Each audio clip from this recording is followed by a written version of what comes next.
ayaw matapos yung kwento. Meaning, nandiyan ka pa rin ngayon sa relasyon na yan na toxic, guys. Okay?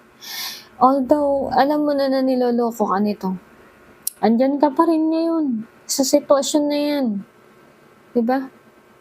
Ayaw mo pa rin umalis, ayaw mong tapusin. Kasi umaasa ka pa with the star card na ito ay maaayos pa. Okay? Andito rin yung stuck emotional baggage, unresolved issue.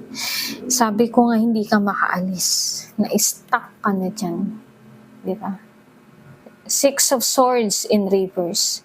Pero kung naka-upright yan, paalis ka na, nakaalis ka na. Eh hindi. Nakabaligtad. Diba? So,